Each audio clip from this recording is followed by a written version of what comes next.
আলাইকুম, আশা করি সবাই ভালো আছেন। আজকে আবার এসে পড়ছি নতুন একটা ভিডিও নিয়ে। আজকে রান্না করা হইতেছে এই যে আলু আর টমেটো দিয়ে পুঁটি মাছ।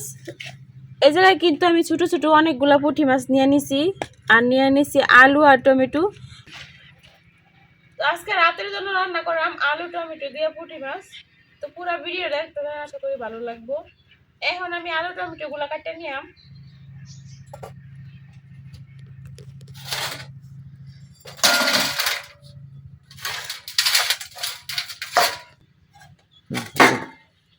প্রথমে আলুগুলা সিলাই নিতেছি, সিলাই তারপর কাটা নিলাম। মাছগুলা কিন্তু অনেক ছোট, এই মাছগুলা হাতে মাখায় বসানো লাগবে, এই জন্য আমি সবকিছু কাইটা তারপরে হাতে মাখায় বসাই দেন।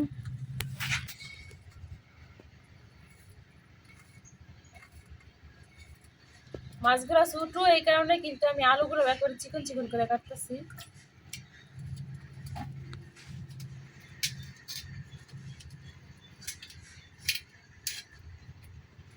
আর নতুন আলু হাত দিয়ে একটু আস্তে করে কষা দিলেই কিন্তু একবারে চামড়াগুলো উঠে যাইতেছে।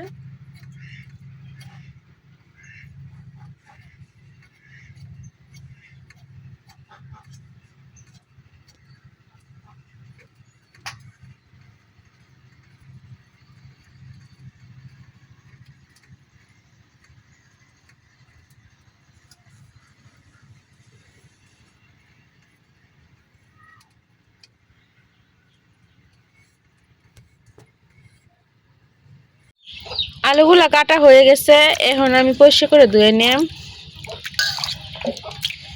নতুন আলু দেন সিলাইলে কত সুন্দর হয়ে গেছে।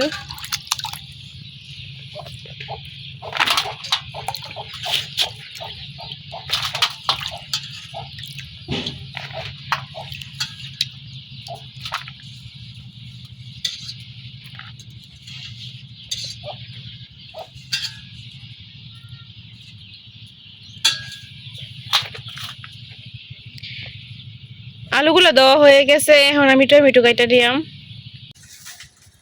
এখন আমি টমেটোগুলো ধুয়ে কাটা নিতেছি।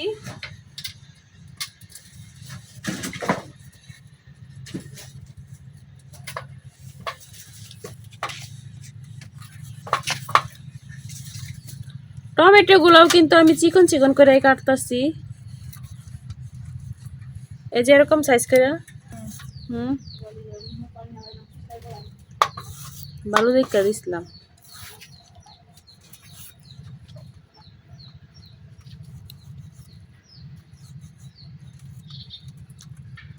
এখন সবগুলো টমেটো আমি এভাবে কাটা নিলাম। টমেটো কাটা শেষ, এখন আমি কাটা নিলাম পেঁয়াজ।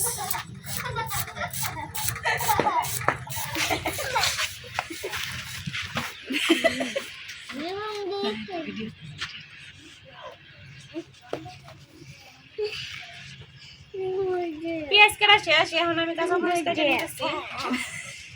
গুঁড়া মাছের তরকারিতে কিন্তু কাঁচামরিচ দিলে অনেক ভালো লাগে, আর কাঁচামরিচ না দিলে খাইতে একদম ভালো লাগে না। আমি কিন্তু এই জায়গায় বেশ অনেকগুলা কাঁচামরিচ নিয়ে নিচ্ছি।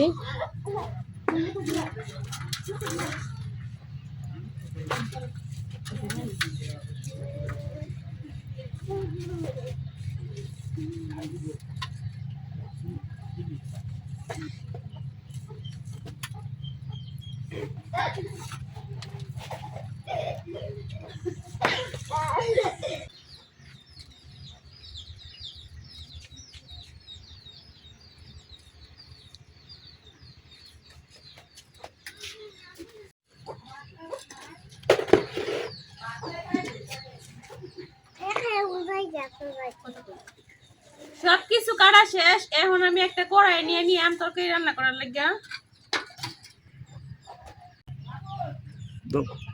আমি কিন্তু সবকিছু কড়াইয়ের মধ্যে দিয়ে নিতেছি। পেঁয়াজ কুচিটাও দিয়ে দিতেছি।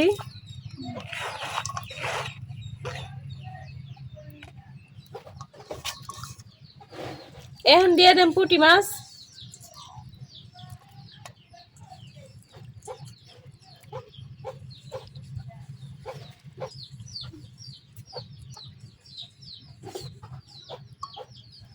এখন এক এক করে সব গুঁড়া মশলাগুলো দিয়ে লইলাম।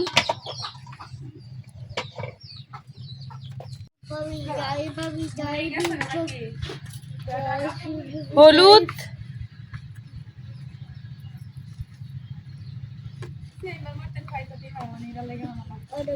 শুকনো মরিচের গুঁড়া। আমি কিন্তু এই জায়গায় কাঁচা মরিচ দিছি, এই জন্য মরিচের গুঁড়াটা একটু কম দিতেছি, আর এই মরিচের গুঁড়াটা এমনিতে ঝাল কম। লবণ,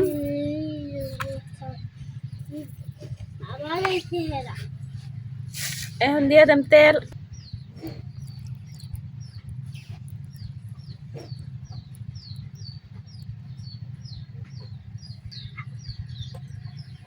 এখন হাত দিয়ে খুব ভালোভাবে মাইখা নিয়াম।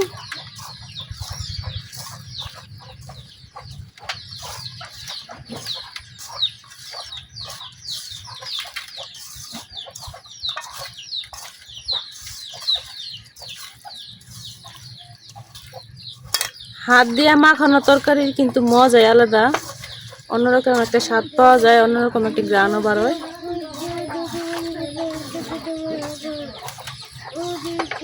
মাখামাখি হয়ে গেছে, এখন আমি দিয়ে দেন পরিমাণ মতো ঝোল।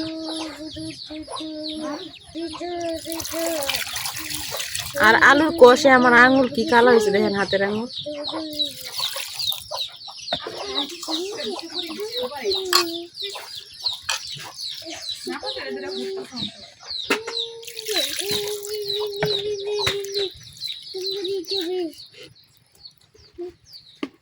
এতটুক ঝুলে কিন্তু হয়ে যাইব। এখন আমি চুলা ধরে ডাইটা চুলা বসাই দিলাম। চুলা ধরে হয়ে গেছে, এখন তরকারি কড়াইটা বসাই দিতেছি। এখন কিছুক্ষণ রান্না করে নেন।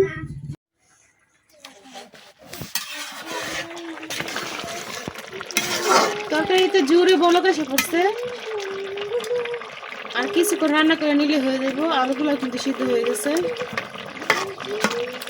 ঝুলটা কিন্তু আমি আর একটু শুকাইলাম, একেবারে শুকাইতাম না। এখন ডাইকে আর কিছুক্ষণ রান্না করে নেন।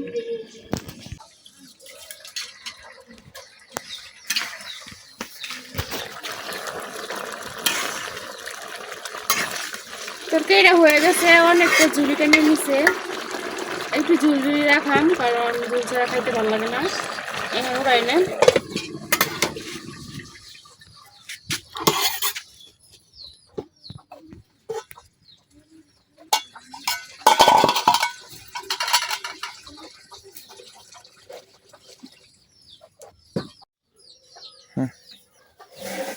তরকারি রান্না হয়ে গেছে, এখন আমি ভাত বসাই দিছি।